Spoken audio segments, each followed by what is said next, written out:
सादर जय जिनेन्द्र। मैं कोमल जैन आप सबका वेलकम करती हूँ नव तत्व सुधा में। हम स्वाध्याय कर रहे हैं आचार्य श्री तुलसी द्वारा लिखित पुस्तक जैन तत्व विद्या का। आज हम कालू तत्व शतक के भाग 2 का 8वां बोल करेंगे, जो है कर्म के 8 दृष्टांत। दृष्टांत यानी एग्जाम्पल। पिछली 2 वीडियो में हमने कर्म के प्रकारों के बारे में जाना, उनकी उत्तर प्रकृति के बारे में जाना। आज एक डिफरेंट एंगल से हम कर्म को समझने की, उसे सरलता से समझने की कोशिश करेंगे। चलिए शुरू करते हैं। आत्मा की अच्छी या बुरी प्रवृत्ति के द्वारा कर्म वर्गणा आकृष्ट होती है।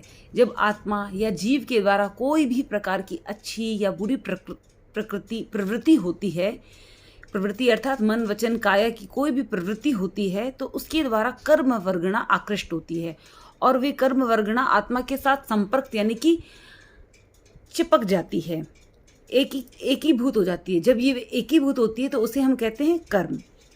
तो आत्मा से संलिष्ट होते ही कर्म अपना प्रभाव नहीं दिखाते। जैसे ही जो कर्म वर्गणा है आत्मा से संलिष्ट हुई, एकीभूत हुई, वह तुरंत अपना फल नहीं दिखाती। जैसे हम कोई बीमार होने पे कोई मेडिसिन लेते हैं, तो मेडिसिन लेते ही वह अपना असर नहीं दिखाती।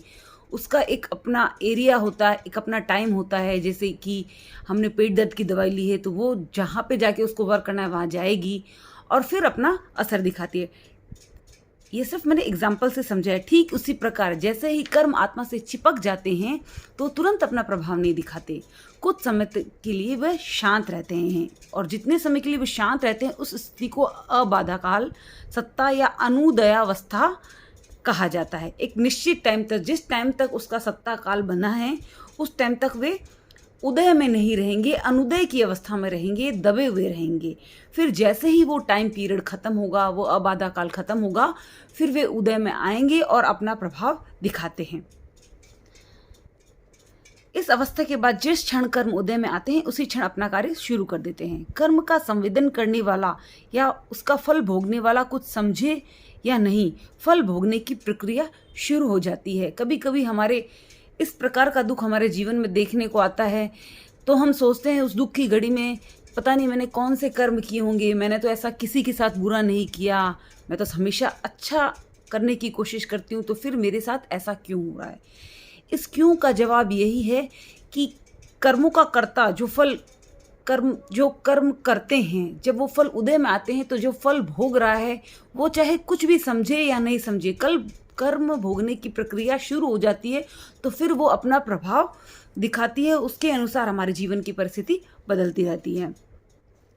साधारण व्यक्ति इस प्रक्रिया को समझ सके, इस दृष्टि से शास्त्रों में कुछ दृष्टांत बताए गए हैं। साधारण व्यक्ति जिसे गहरा तत्व ज्ञान नहीं है, वह अगर कर्म को समझना चाहे तो इन 8 कर्मों को यहाँ पे उदाहरण के द्वारा कर्मों को समझाया गया है। इसलिए गूढ़ और सूक्ष्म रहस्यों को समझने के लिए यहाँ दृष्टांतों का यानी कि एग्जाम्पलों का काम लिया है। इस बोल में प्रत्येक कर्म की फल देने की प्रक्रिया उदाहरण के माध्यम से समझाई गई है। तो कर्म के 8 दृष्टांत हैं। 8 प्रकार के कर्म होते हैं: ज्ञानावर्णीय, दर्शनावर्णीय, वेदनीय, मोहनीय, आयुष्य, नाम, गोत्र और अंतराय। तो पहला है ज्ञानावर्णीय कर्म। इसे बताया गया है आंख की पट्टी के समान। जब हम आंख पे पट्टी बांध लेते हैं तो क्या हमें कुछ भी दिखाई देता है? नहीं, क्योंकि हमें जो चीज़ हमें देखनी है उसके और आंख के मध्य क्या आ जाता है? एक आवरण आ जाता है, एक पर्दा आ जाता है, इसलिए वह वस्तु हमें दिखाई नहीं देती है। उसी प्रकार ज्ञानावर्णीय कर्म के उदय से प्राणी की ज्ञान चेतना आवृत हो जाती है। जब जीव ज्ञानावर्णीय कर्मों का बंधन करता है और जब वे उदय में आते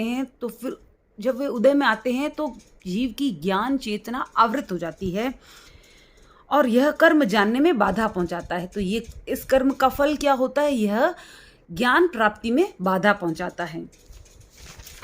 दूसरा कर्म है दर्शनावर्णीय कर्म। इसे बताया गया है प्रहरी के समान। प्रहरी यानी गार्ड। जिस प्रकार एक प्रहरी की अनुमति के बिना किसी बड़े आदमी से मिलना संभव नहीं होता। अगर हम किसी बड़े आदमी से मिलना चाहते हैं जिसका शेड्यूल बहुत बिजी है, जिससे मिलना मुश्किल होता है, तो उसे अपॉइंटमेंट लेनी पड़ती है। तो जो बाहर अपॉइंटमेंट देने वाला होता है वो अपॉइंटमेंट देता है, जाने की परमिशन देता है, तो ही हम उससे मिल पाते हैं। ठीक इसी प्रकार दर्शनावर्णीय कर्म का जब उदय होता है तो देखने अथवा पदार्थ का सामान्य ज्ञान करने में अवरोध या अवरोध उपस्थित हो जाता है, यानी कि रुकावट आ जाती है। ज्ञानावर्णीय दर्शनावर्णीय कर्म का जब उदय होता है तो एक अवरोध आ जाता है, एक बाधा आ जाती है दर्शन को देखने में, सामान्य जानकारी प्राप्त करने में। जब तक इसका उदय रहता है व्यक्ति को दर्शनावर्णीय कर्म के कारण दर्शन की प्राप्ति या उसकी प्राप्ति में बाधा उत्पन्न होती है। तीसरा है वेदनीय कर्म। इसे बताया गया है मधु लिपटी तलवार की धार के समान। मधु लिपटी यानी कि मधु यानी कि शहद, शहद से लिपटी हुई तलवार, एक तलवार जो शहद से लिपटी हुई हो की धार के समान इसे बताया गया है। हमने जब वेदनीय कर्म को समझा था तब जाना था कि वह दो प्रकार का होता है, शुभ और अशुभ, यानी कि उसका जो फल होता है वह अच्छा भी होता है और बुरा भी होता है। तो यहाँ इस एग्जाम्पल में इसीलिए दोनों चीज़ें ली गई, मधु लिपटी तलवार। जब किसी तलवार पर शहद लगा हुआ है धार वाले पोर्शन पे, अगर उसे कोई व्यक्ति जीभ से चाटेगा तो उसे मधु का यानी कि शहद का मीठा मीठा स्वाद तो आएगा, लेकिन साथ में उसकी जीभ भी कट जाएगी। यानी कि जब मधु का स्वाद आया तो सात वेदनीय कर्म, और जब तलवार से जीभ कटी या वेदना हुई तो असात वेदनीय कर्म। तो यही वेदनीय कर्म है। उसके बाद मोहनीय कर्म, मद्यपान के समान। मद्यपान यानी कि शराब पीने के समान, अल्कोहल लेने के समान। जैसे मदिरा पीने वाला व्यक्ति अपनी शुद्ध बुद्ध खो देता है, वैसे ही मोहनीय कर्म के उद्देश्य से चेतना विकृत हो जाती है, व्यक्ति मूड बन जाता है, वह अपने हित और अहित का विवेक खो देता है। एक आदमी जब शराब पी लेता है तो फिर वह किसी प्रकार का उसे भान नहीं रहता, वह अपने हित का यानी कि अपने अच्छे बुरे का विवेक भूल जाता है। वह भूल जाता है कि इसको पीने से उसे उसके शरीर के रूप में, उसके परिवार के रूप में, समाज के रूप में उसे कितने नुकसान हो रहे हैं। वह अपना सारा हित भूल जाता है और बेसुध हो जाता है, मूड बन जाता है, अजीब अजीब की हरकतें करने लगता है, कभी कभी नालों में गिरा पड़ता मिलता है। इतनी चेतना उसकी आच्छादित हो जाती है। तो मद्य जो मोहनीय कर्म है ठीक मद्यपान की तरह ही है। जिस तरह मद्यपान करने से व्यक्ति शुद्ध बुद्ध खो देता है, उसी तरह जब मोहनीय कर्म का उदय होता है, जब भी मोहनीय कर्म का उदय होता है जो पहले से हमने बांधा हुआ है, जब उदय में होता है तो आदमी अपनी शुद्ध बुद्ध खो देता है और मूड बन जाता है और फिर ऐसे ऐसे कार्य करता है जो उसके हित में नहीं है। कभी कभी हम जानते हैं, कहते हैं ना विनाशकाली विपरीत बुद्धि। जब विनाश काल होता है तो बुद्धि विपरीत हो जाती है। तो वो विनाश काल क्या होता है? वो मोहनीय कर्म ही विनाश काल होता है। तो जब वह उदय में आ जाता है तो व्यक्ति अपनी बुद्धि को विपरीत बना लेता है और अपना अहित कर बैठता है। तो ये हो गया मोहनीय कर्म। उसके बाद आयुष्य कर्म। आयुष्य कर्म यानी कि बेड़ी के समान, चेन के समान। बेड़ी में बंधा हुआ व्यक्ति उसे तोड़े बिना मुक्त नहीं हो सकता। अगर किसी व्यक्ति को बेड़ियों में बांध दिया जाए, चेन्स में बांध दिया जाए, तो फिर जब तक उसे चेन से आज़ाद नहीं किया जाए तो तब तक वह मुक्त नहीं हो सकता है। उसी प्रकार आयुष्य कर्म भोग किए बिना प्राणी एक भव से दूसरे भव में नहीं जा सकता है।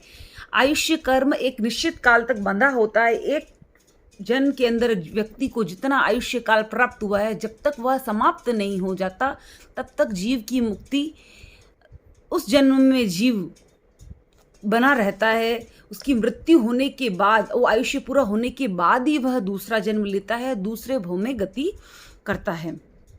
और जब आयुष्य कर्म पूरी तरह से टूट जाता है तो फिर जीव सिद्ध बुद्ध मुक्त हो जाता है। तो ये आयुष्य कर्म हो गया किसके समान? बेड़ी के समान।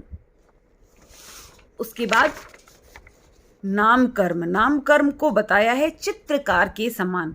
एक चित्रकार अपनी इमेजिनेशन से, अपनी कल्पना से नए नए चित्रों का निर्माण करता है। कभी बड़ी डॉल बनाता है, कभी छोटी डॉल बनाता है, कभी कोई सुंदर सीनरी बनाता है, कभी किसी व्यक्ति का चित्र बनाए, तो अलग अलग चित्रों का निर्माण करता है। ठीक उसी प्रकार नाम कर्म के उदय से जीव को विविध प्रकार के शरीर, कभी एकेंद्रिय का शरीर, कभी पंचेंद्रिय का शरीर, कभी द्विंद्रिय यानी कि लट जूं इनका शरीर, इस प्रकार विभिन्न विभिन्न शरीर संस्थान, विभिन्न विभिन्न संस्थान यानी कि अलग अलग शेप आकृति, कोई व्यक्ति बौना होता है, कोई लंबा होता है। इस प्रकार विभिन्न विभिन्न संस्थान, संरचना आदि जीव को प्राप्त होते हैं। तो नाम कर्म किसके समान हुआ? चित्रकार के समान। तो नाम कर्म का जब उदय होता है तो व्यक्ति के जीवन का, जीव का, शरीर का अलग अलग चित्र का निर्माण वह करता है। उसके बाद गोत्र कर्म कुंभकार के समान। गोत्र कर्म को किसके समान बताया गया है? कुंभकार के समान। एक कुंभकार यानी कि पॉट बनाने वाला अलग अलग तरह के पॉट बनाता है। कभी बड़ा घड़ा, छोटा घड़ा, छोटे दीपक, मिट्टी से अलग अलग मन चाहे आकार से वो घड़े बनाता है। वैसे ही जब गोत्र कर्म का उदय होता है तो प्राणी ऊंच नीच आदि बनता है। कोई क्षुद्र जाति में जन्म लेता है, कोई क्षत्रिय जाति में जन्म लेता है। किसी का कुल बहुत अच्छा होता है, उसका नाम होता है, यश होता है। किसी का अपयश होता है, उसकी जाति को घृणा भाव से देखा जाता है। तो ये जो विभिन्नताएं होती है ये गोत्र कर्म के कारण व्यक्ति के जीवन में पाई जाती है, जीव के जीवन में पाई जाती है। तो गोत्र कर्म किसके समान? कुंभकार के समान। उसके बाद अंतराय कर्म। अंतराय कर्म को बताया गया है कोषाध्यक्ष के समान। कोषाध्यक्ष के समान यानी कि अधिकारी का आदेश प्राप्त होने पर भी कोषाध्यक्ष के दिए बिना वांछित वस्तु नहीं मिलती। अगर राजा किसी व्यक्ति को उपहार देता है, कहता है कोषाध्यक्ष से प्राप्त कर ले, अगर वह कोषाध्यक्ष के पास जाता है और कोषाध्यक्ष उसे देने से मना कर दे तो वो क्या वस्तु से प्राप्त हो सकती है? नहीं हो सकती। ठीक इसी प्रकार अंतराय कर्म कोषाध्यक्ष के समान है। अगर कोई वस्तु हमारे सामने है, जैसे कि आज मम्मी ने घर पे पिज्ज़ा बनाया है और बहुत अच्छा खाना बनाया है, आपको पसंद है, खाने का मन भी है, लेकिन अंतराय कर्म का उदय हो गया और आपका पेट खराब हो गया और डॉक्टर ने आपको मैदा खाने से मना कर दिया, तो वो पिज़्ज़ा आप खा पाएंगे? नहीं। तो अंतराय कर्म आ गई तो अब आप उस वस्तु का भोग नहीं कर सकते, उपभोग नहीं कर सकते। उसी प्रकार अंतराय कर्म दूर किए बिना प्राप्तव्य की प्राप्ति और उसका भोग नहीं हो सकता। वस्तु की प्राप्ति नहीं हो सकती। या तो अंतराय कर्म का उदय आएगा तो उस वस्तु की प्राप्ति नहीं होगी। चाहे व्यक्ति, कुछ व्यक्ति होते हैं जो अपने बिजनेस को सफल बनाने के लिए बहुत प्रयत्न करते हैं लेकिन उनका बिजनेस सफल नहीं होता। कुछ विद्यार्थी बहुत मेहनत करते हैं, बहुत पढ़ाई करते हैं लेकिन सामान्य नंबरों से प्राप्त होते हैं और कुछ बिना पढ़े ही बहुत अच्छे मार्क्स लाते हैं। तो इतनी पढ़ाई करने के बावजूद भी अंतराय कर्म के कारण उन्हें अच्छा फल, अच्छा रिजल्ट नहीं मिल पाता है। तो जब अंतराय कर्म का उदय होता है तो या तो वस्तु की प्राप्ति नहीं होती है, अगर प्राप्ति हो भी जाती है तो या तो वो उसको भोग नहीं कर पाता है या उपभोग नहीं कर पाता है, वो अपनी शक्ति को जागृत नहीं कर पाता है। तो ये अंतराय कर्म हो गया कोषाध्यक्ष के समान। इन 8 कर्मों के फलदान संबंधी दृष्टांतों का अवबोध व्यक्ति को कर्मबंधक मूलक प्रवृत्तियों को दूर हटाने में सहायता बन सकता है। अगर हम गहरी भाषा में, तात्विक भाषा में भी इन कर्मों को नहीं समझें, इन सरल दृष्टांतों से भी समझें और अपने जीवन में उतारें तो भी हम इन कर्म बंधनों को तोड़ सकते हैं और इन्हें दूर हटाने में सहायता कर सकते हैं स्वयं की। अगर आपको वीडियो पसंद आया है तो प्लीज़ इसे लाइक और शेयर कीजिए और मेरे चैनल को ज़रूर सब्सक्राइब कीजिए। ओम अरहम।